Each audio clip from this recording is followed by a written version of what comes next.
Oui, je sais. Quand il s'est agi de choisir le lieu de confinement, tu te doutes bien que Dwayne est revenu. Je l'ai pas laissé devant la porte. Paraît qu'il faut être solidaire. C'est pas l'impression que j'ai quand je regarde les gens qui font leurs courses, mais ceci est un autre débat. Donc j'autorise Dwayne à être présent durant cette vidéo. Ça le sera peut-être pas pour les prochaines, on ne sait pas. Étant donné que beaucoup d'entre nous vont devoir travailler chez soi et que ce n'est pas forcément quelque chose dont ils ont l'habitude, j'ai décidé de te donner des conseils pour être productif chez toi et être efficace dans ton travail sans passer des heures et devenir complètement dingue. La première chose à faire, c'est de choisir ton lieu de travail, ton bureau. Est-ce qu'il y a une pièce dans la maison où tu peux aménager plus ou moins un espace de travail? Si tu n'as pas le choix, par exemple, de bosser dans ta chambre parce que c'est le seul endroit de calme ou dans tes toilettes, essaye quand même d'adopter une posture productive, entre guillemets. Par exemple, si c'est dans ta chambre, ne sois pas affalé sur ton lit. Encore que peut-être que tu es productif comme ça, mais j'en doute, c'est assez compliqué. Et également, utilise ce petit tips que je t'avais donné d'alterner des phases de bureau où tu es debout. Donc de prendre quelque chose qui va surélever ton ordinateur par exemple, donc une pile de livres, ça marche très bien, ou autre, peu importe, afin d'avoir l'écran d'ordinateur en face, ne pas avoir la nuque qui exerce une pression vers le bas, d'avoir le regard bien droit devant, d'avoir les coudes à peu près à 90 degrés posés sur l'ordinateur, et alterner des phases debout et assis. C'est pas bon non plus de rester constamment debout.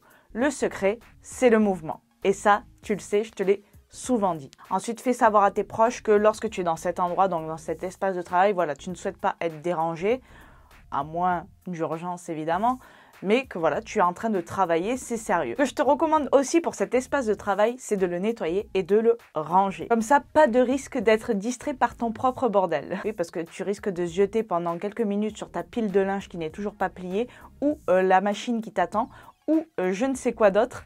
Alors, range, nettoie et déjà tu verras que tu auras moins de distractions. Des études ont été faites justement par rapport à l'effet de l'encombrement sur l'espace de travail et ils ont constaté que plus il y avait de choses dans l'espace de travail et autour d'eux, et plus il y avait de chances d'être distrait. Donc fais en sorte d'être minimaliste, on va dire, dans ton...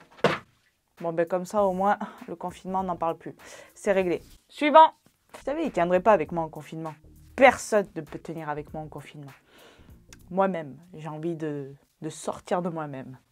Commence donc simplement par ranger ton espace de travail, être minimaliste dans ton matériel, avoir le moins de choses possible, le moins de distractions. Et lorsqu'on parle de distraction, voici un troisième conseil, c'est de mettre ton téléphone, smartphone en mode ne pas déranger, en mode avion. De toute façon, tu es en confinement, on n'est pas en guerre, rien ne va t'arriver. Tu peux mettre ton téléphone pendant un certain temps en mode avion, en mode ne pas déranger. Quoi qu'il en soit, ce que je te conseille, c'est de mettre une alarme sur ton téléphone afin que toutes les 20 minutes, soit tu fais une petite pause, soit au moins tu bouges un petit peu. Tu fais quelques mouvements de stretching, tu t'étires, tout ce que tu veux, mais fais en sorte d'être en mouvement pour ta santé mentale, certes, mais surtout pour ta santé physique. C'est extrêmement important, surtout que tu vas être un peu moins actif vu que tu es chez toi.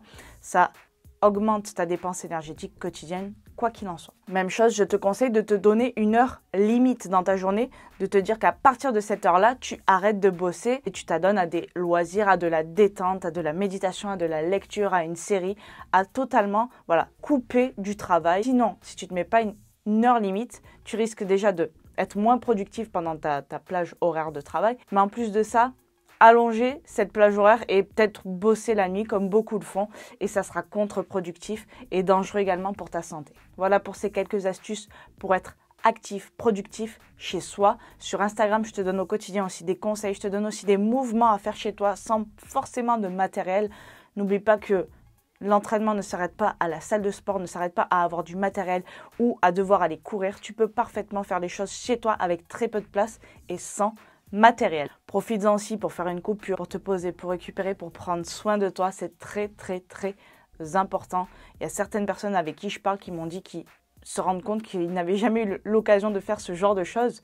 Donc c'est toujours un mal pour un bien, on va dire, même si je sais que pour beaucoup de personnes, ça n'est pas simple, que ce soit pour des familles à savoir occuper les enfants toute la journée, ou bien lorsque l'on est seul, c'est pas toujours facile. Alors je vous envoie plein de good vibes, plein de courage. Je te dis à bientôt dans une nouvelle vidéo et je t'envoie encore une fois plein de good vibes. Ciao!